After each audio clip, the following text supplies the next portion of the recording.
Ռեոփեն մեդիայի ուղիղ եթերում իր աշխատանքն է սկսում Ռի Նյուզ լրատվականը, տաղավարում է Լուսինե Ղարսայանը, մենք աշխատում ենք հանուն Հայաստանի Հանրապետության։ Ֆինանսների նախարար Վահե Հովհաննիսյանը ազգային ժողովում ներկայացրել է 2026 թվականի պետական բյուջեի վերանայված նախագիծը, հայտարարելով եկամուտների և ծախսերի կրճատման մասին։ Ըստ նոր նախագծի ծախսերը կկազմեն 3 տրիլիոն 627 միլիարդ դրամ, որից 704 միլիարդը կապիտալ, իսկ եկամուտները կանխատեսվում են 3 տրիլիոն 91 միլիարդ դրամի չափով։ Նախարարի խոսքով այս վերանայումը հիմնականում պայմանավորված է փոխարժեքի վերագնահատմամբ, չնայած ընդհանուր կրճատումների ուշագրավ է, որ վարչապետի աշխատակազմի ֆինանսավորումն ավելացվել է 157.3 միլիոն դրամով։ Միևնույն ժամանակ Հովհաննիսյանը նշել է նաև պետական պարտք-հնայի հարաբերակցության բարելավման մասին, այն նվազել է, հասնելով 5.2%-ի։ Վերանայված նախագիծը ներառում է նաև պատգամավորների ներկայացրած 3 տասնյակ առաջարկներից մի քանիսը։ Առաջարկներից 15-ը ամբողջությամբ կամ մասնակի բավարարվել են 4.2 միլիարդ դրամի չափով, 3 հարցումների ընտրվել են պարզաբանումներ, 12 առաջարկներ չեն ընդունվել, որոնց վերաբերյալ ևս ներկայացված են մանրամասն պարզաբանումներ։ 2026 թվականի պետական բյուջեի հիմքում դրված մակրոտնտեսական ցուցանիշների փոփոխություններ չեն նախատեսվել, այսինքն մեր կանխատեսումներով անվանական հնան կկազմի 11 տրիլիոն 933 միլիարդ դրամ, աճելով 5.4%-ով, հնա դեֆլյատորը 3% և անվանական հնայի աճը կլինի 8.5%։ Արտաքին գործերի նախարար Արարատ Միրզոյանի և Եվրամիության ընդլայնման հարցերով հանձնակատար Մարտակոսի հանդիպմանը զրուցակիցներն ընդգծել են բոլոր ոլորտներում համագործակցությունը խորացնելու ուղղությամբ ակտիվ աշխատելու պատրաստակամությունը։ Անդրադարձ է եղել Եվրամիության աջակցմամբ իրականացվող ծրագրերն, ինչպես նաև առկա գործիքակազմի կիրառման միջոցով դրանց շրջանակի ընդլայնման հնարավորություններին։ Քննարկվել են նաև Հայաստանի դիմակայության ամրապնդմանն ուղղված նախաձեռնությունները։ Միրզոյանն ու Կոսը քննարկել են առաջիկա բարձրաստիճան միջոցառումների մայիսին Երևանում կայանալիք եվրոպական քաղաքական համայնքի և Հայաստան-Եվրամիություն գագաթնաժողովների անցկացման հարցեր։ Իսկ նախօրեին Բրյուսելում ստորագրվել է Հայաստան-Եվրոպական միություն գործընկերության ռազմավարական օրակարգ փաստաթուղթը։ Հայաստան-Եվրամիություն գործընկերության խորհրդի 6-րդ նիստից հետո կայացած ճեպազրույցում Եվրահանձնաժողովի արտաքին գործերի և անվտանգության քաղաքականության հարցերով բարձր ներկայացուցիչ Կայա Կալասը արտգործնախարար Արարատ Միրզոյանի հետ ասուլիսում հայտարարել է, որ Հայաստանին կհատկացվի 15 միլիոն եվրո, որը կօգտագործվի խաղաղության և Հայաստանի դիմադրողականության ամրապնդման։ Կալասի պարզաբանմամբ ռուսական քարոզչությանը հակազդելու համար։ Մինչև ասուլիսը Եվրամիության ընդլայնման քաղաքականության հարցերով բարձր հանձնակատար Մարտակոսը հայտնել էր, որ Եվրամիությունը 500 միլիոն եվրո կներդնի Հայաստանի էներգետիկ անվտանգությունն ու դիվերսիֆիկացիան ամրապնդելու համար։ Մանրամասները Մոնիկա Հայրոյանն է պատմում։ Բրյուսելում Հայաստան-Եվրամիություն գործընկերության խորհրդի 6-րդ նիստի առանցքային իրադարձությունը դարձավ Հայաստան-Եվրամիություն գործընկերության ռազմավարական օրակարգի ստորագրումը։ Փաստաթուղթը ստորագրել են Հայաստանի արտաքին գործերի նախարար Արարատ Միրզոյանը և Եվրամիության արտաքին գործերի և անվտանգության հարցերով բարձր ներկայացուցիչ Կայա Կալասը։ Մինչ խորհրդի նիստը կողմերն առանձնազրույցի ընթացքում քննարկել են երկկողմ հարաբերությունների խորացմանն ու տարածաշրջանային զարգացումներին առնչվող հարցեր։ Արդյունքներ ստանալու համար մենք սկսել ենք վիզայի ազատականացման գործընթացը եւ տեսնում ենք դրա առաջընթացը գործողությունների ծրագրի միջոցով, որի իրականացման արդյունքում կունենանք ավելի մեծ շարժունակության եւ կհասնենք ի վերջո առանց վիզայի ճամփորդության։ Եվրամիության ընդարձակման հարցերով հանձնակատար Մարտակոսը լրագրողների հետ ճեպազրույցում անդրադառնալով նոր համաձայնագրին, պարզաբանել է, որ այն կրում է համապարփակ բնույթ։ Փաստաթուղթը բացի տնտեսական եւ քաղաքական դրույթներից ներառում է նաեւ համագործակցություն անվտանգության եւ պաշտպանության ոլորտներում։ Հիմնական շեշտադրումներից է Հայաստանի տնտեսական դիմակայունության բարձրացումը եւ տնտեսության դիվերսիֆիկացումը։ Կոսը նաեւ նշել է, որ Եվրամիությունն արդեն աշխատում է Հայաստան-Թուրքիա էլեկտրացանցի վրա, որպեսզի Հայաստանն ավելի ու ավելի քիչ կախված լինի Ռուսաստանից ստացվող էներգիայից։ Ես վերջերս վերադարձել եմ Տաշկենտից, Ուզբեկստանից։ Մենք քննարկում ենք ինչպես կարող ենք ամրապնդել առևտրային կապերը Կենտրոնական Ասիայի հետ եւ Հայաստանը այս առումով կենտրոնական դերակատարում ունի այս ներառական ռեգիոնալ կապակցվածության օրակարգում։ Հայաստանին նաև տրամադրվելու է 15 միլիոն եվրո ֆինանսական աջակցություն։ Այսօր ես հայտարարում եմ 15 միլիոն եվրոյի մասին, որը ուղղվելու է խաղաղությանը եւ ավելի դիմակայուն Հայաստանը։ Մի քանի նախաձեռնություններ են իրականացվելու ականազերծման գծով վերապատրաստում սարքավորումներ են տրամադրվելու։ Կայա Կալասը վկայակոչելով Մոլդովայի փորձը եւ արտաքին միջամտության ռիսկերը ընդգծել է, որ աջակցությունը հասանելի կլինի ոչ միայն պետական կառույցներին, այլև քաղաքացիական հասարակությանն ու լրատվամիջոցներին ինստիտուցիոնալ կարողությունները զարգացնելու նպատակով։ Իհարկե Հայաստանը նաև այլ մարտահրավերներ ունի, Ռուսաստանը եւ իր պրոքսիները ապատեակատվական արշավներ են իրականացնում Հայաստանում խորհրդարանական ընտրություններին ընդառաջ։ Մենք տեսնում ենք նույն ցանցերը, որոնք օգտագործվել են Մոլդովայում, շատ ակտիվ աշխատել են Մոլդովայում, այսինքն սցենարը նույնն է։ Եվրամիության ֆինանսավորումը կօգնի հայտնաբերել եւ արձագանքել արտասահմանյան ազդեցություններին։ Եվրոպական կողմը հստակեցրել է, որ հայկական օդանավերի մուտքի արգելքը պայմանավորված է բացառապես տեխնիկական խնդիրներով եւ կմնա ուժի մեջ մինչեւ թերությունների շտկումը։ Գործընթացն արագացնելու համար Եմեն գործադրում է Twinning ծրագիրը, որի շրջանակներում եվրոպացի մասնագետները ուղղակիորեն կաջակցեն Հայաստանին ոլորտը միջազգային չափանիշներին համապատասխանեցնելու գործում։ Մոնիկա Հայրոյան, Reopen Media։ Ամենայն հայոց կաթողիկոս Գարեգին II հայրապետական մեկօրյա այցով մեկնել է Շվեյցարիա, անուհետև նորին սրբություն օծությունը երկօրյա այցով կլինի Մարսելում։ Վեհափար հայրապետին ուղեկցում են Գարեգին առաջին կրթական կենտրոնի տնօրեն Վահան եպիսկոպոս Հովհաննիսյանը եւ այլ բարձրաստիճան հոգևորականներ։ Վլադիմիր Պուտինը Ռուսաստանն է կանչում ֆորումում իր ելույթից հետո պատասխանելով լրագրողների հարցերին հայտարարել է, որ Ռուսաստանը Եվրոպայի դեմ պատերազմելու միտք չունի, սակայն եթե Եվրոպան հանկարծ ցանկանա պատերազմել, Մոսկվան պատրաստ է դրան։ Եվրոպայի դեմ պատերազմելու մտադրություն չունենք, ես դա արդեն 100 անգամ ասել եմ, բայց եթե Եվրոպան հանկարծ մեր դեմ պատերազմ սկսի, մենք պատրաստ ենք հենց հիմա։ Դրանում կասկած չի կարող լինել։ Միակ հարցն այն է, թե որպես ինչ, ասել է Պուտինը։ Նա վստահեցրել է, որ այդ պատերազմը շատ արագ հանգուցալու կունենա ոչ ինչպես Ուկրաինայի դեպքում, որտեղ ռուսական զորքերը նրա խոսքով գործում են վիրաբուժական եղանակով եւ խնամքով։ Դա պատերազմ չէ, բառի բուն ժամանակակից իմաստով։ Եթե Եվրոպան հանկարծ ցանկանա պատերազմ սկսել մեր դեմ եւ սկսի այն, ապա շատ արագ կարող է ստեղծվել մի իրավիճակ, որի դեպքում արդեն կարող է չլինի կողմը, որի հետ հարկ կլինի բանակցել, ասել է Կրեմլի ղեկավարը։ Միացյալ Նահանգների պետքարտուղար Մարկո Ռուբիոն հայտարարել է, որ Ուկրաինայում հակամարտության կարգավորման բանակցություններում վեճի հիմնական առարկան Դոնբասի այն 20% տարածքն է, որը դեռևս գտնվում է Կիևի վերահսկողության տակ։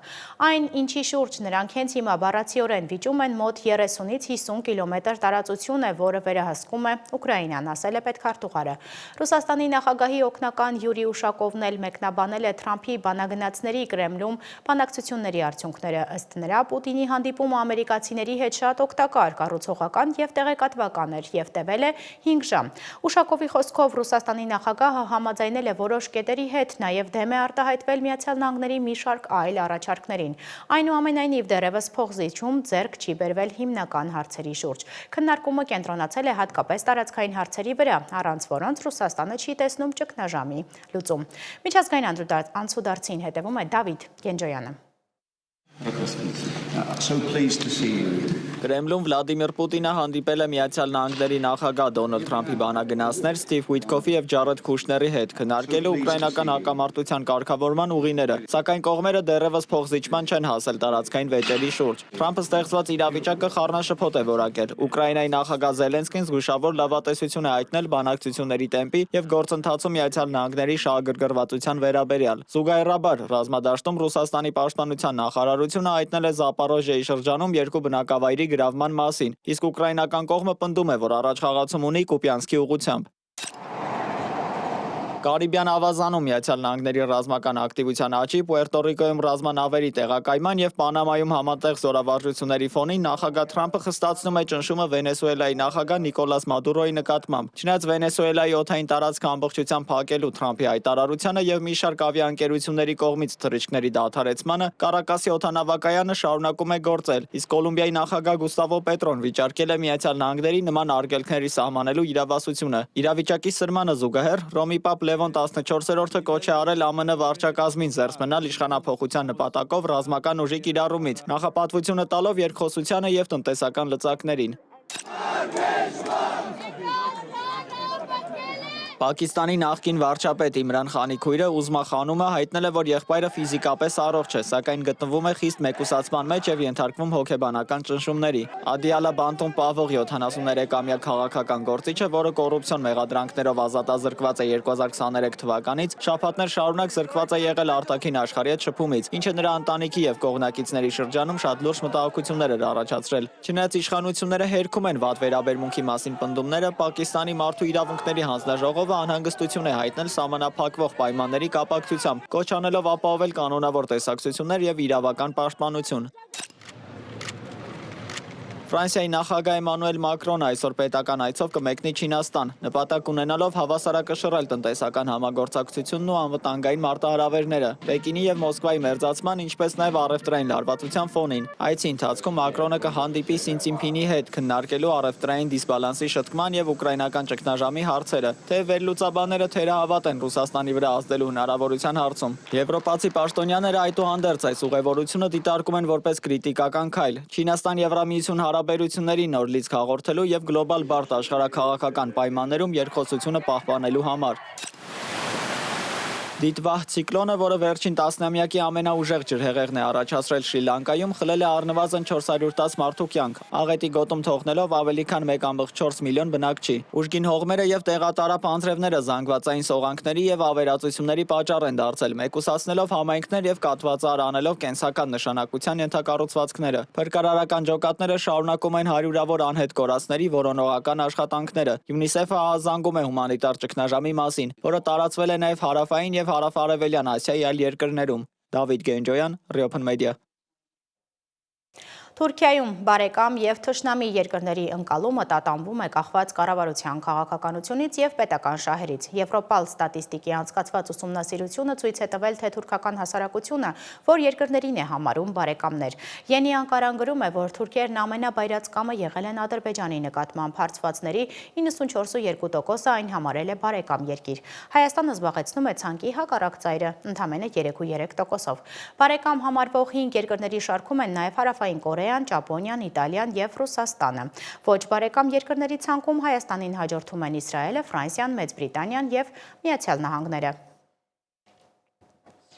Դեկտեմբերի 3-ին ժամը 9-ի դրությամբ Վարդենյանց Լեռնանցքում Աբովյանի, Սևանի, Գավառի, Արթիկի տարածաշրջանների ավտոճանապարհներին տեղ-տեղ մերկասառույց է։ Ճանապարհային դեպարտամենտից հայտնում են, որ Արտաշատ, Արարատ, Երասխ ավտոճանապարհին, M5 միջպետական ճանապարհի, Էջմիածնի տարածաշրջանի 11-րդից մինչև 15-րդ կիլոմետր հատվածում եւ Սևանից մինչև Հրազդան հատվածում խիտ մառախուղ է։ Տեսանելիությունը 30-ից 50 մետր։ Միջպետական եւ հանրապետական նշանակության բոլոր ավտոճանապարհները բաց են։ Վարորդներին հորդորվում է լինել ուշադիր, խստագույնս պահպանել ճանապարհային երթևեկության կանոնները եւ երթևեկել բացառապես ձմեռային անվադողերով։ Հաշվի առնելով եղանակային պայմանները, ներքին գործերի նախարար Արփինե Սարգսյանի հանձնարարականով ոստիկանությունն ու փրկարար ծառայությունը հանրապետության ճանապարհներին անցել են ուժեղացված ծառայության։ Գերատեսչությունից հիշեցնում են, նոյեմբերի 15-ից մարտի 31-ը տրանսպորտային միջոցները բացառապես ձմեռային անվադողերով վարելը պարտադիր պահանջ է։ Բարեկային ծառայության աշխատակիցները շուրջօրյա ռեժիմով հայտնաբերում եւ վարչական պատասխանատվության են ենթարկում խախտում կատարած բոլոր վարորդներին։ Դեկտեմբերի 1-ի տվյալով նախադպրոցական եւ դպրոցական հաստատություններում գրանցվել է 55,000 բացակա։ Դրանցից ավելի քան մեկը 11,000 սուր շնչառական վարակների պատճառով։ Այս թիվն ընդհանուր սաների 2-ից 3%-ն է։ Ինչ վիրուս է սա, ինչպես ճիշտ հաղթահարել սեզոնային վարակը։ Թեմայի հետքերով Անի Հովանեսյանն է գնացել։ Դեկտեմբերի 1-ի երկուշաբթի առավոտը Հայաստանի դպրոցներում սկսվեց ոչ թե զանգով, այլ մտահոգիչ վիճակագրությամբ։ 55,030 աշակերտ դասի չի եկել, որոնցից 11,033-ը սուրշնչառական վարակների պատճառով։ Գրիպի նախ սեզոնն է, այս սեզոնին միշտ են բոլոր գրիպները տարածվում։ Հիմա ունենք կորոնավիրուսի մի որոշ տարբեր տարատեսակներ, մոնոնուկլեոզն է շատացել, արտահայտվել, չի ուզենա ասել շատացել, ավելի շատ Շեշտեմ, որ իրանք արտահայտվել են։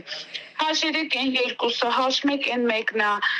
տարածված։ Բացի գրիպից օդում շրջում են կորոնավիրուսի նոր մուտացիաները, բժիշկները զգուշացնում են օդի աղտոտվածությունն ու խառավարակները դժվարացնում են բուժումը։ 2020 թվականի կովիդի պանդեմիայից հետո այդ նույն կովիդը, որը եղել էր միջև էլի մի քանի տարիներ առաջ,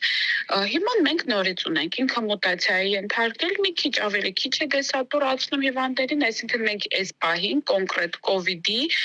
ոչ ագրեսիվ տեսակի հետ գործ ունենք, ավելի քիչ ագրեսիվ կամ քան 2020 թվականն է։ Դպրոցներում գործի է դրվել համաճարակային ֆիլտրը, միայն նոյեմբերի 28-ին դռնից հետ են ուղարկել 104 ջերմող աշակերտի, բայց ծնողները հաճախ են շրջանցում արգելքը դեղը դնելով երեխայի պայուսակում։ Դեղը բերել էին, դայակին ասում են, որ այսին ժամերին դեղը կտար, չէ, էլի ճիշտ չի։ Չեմ կարծում, որ մնա քո երեխուն պահի, եթե այդ կարգի արդեն։ Պարտեզում հենց այդ սկզբից խստիվ արգելվել էր, էլի, որ գրիպ է հազում է, երեխեքին չբերեն, բայց նենց հաստատվում, որ շատ է լինում երեխեքին, մեկ է գնում ես, տեսնում ես, բայրել են, թողել են։ Մեկի անպատասխանատվությունը բարդացնում է մյուսի կյանքը, իմունիտետով ուժեղ երեխան վարակագիր է դառնում թույլի համար։ Մեկ երեխեն կարա հազա ու իր մոտ նորմալ լինի, կոնկրետ իմ երեխեն վերջում տաքություն ունենում ու բարդություն առաջանում։ Այն մայրիկները, ում երեխեն մի քիչ դիմադրողականությունը ուժեղ է, ամեն դեպքում տաքության դեմ կարող պայքարում է, բերում են մեկը տենց հիվանդ ու այն թույլ երեխեքն անդադ հիվանդանում են։ Մասնագետների հորդորը մեկն է՝ մի զբաղվեք ինքնաբուժությամբ, հակաբիոտիկը գրիպի դեմ չի պայքարում։ Մնացեք տանը, որպեսզի վաղը ամբողջ դասարանը տանը չմնա։ Անի Հովհաննիսյան, Reopen Media։ Այժմի համար նախատեսել էինք այսքանը, առավել թարմացված լրահոսով Ռի Նյուզը եթերում կլինի ժամը 17-ին, իսկ ես ձեզ հրաժեշտ եմ տալիս, բարին ընձեզ։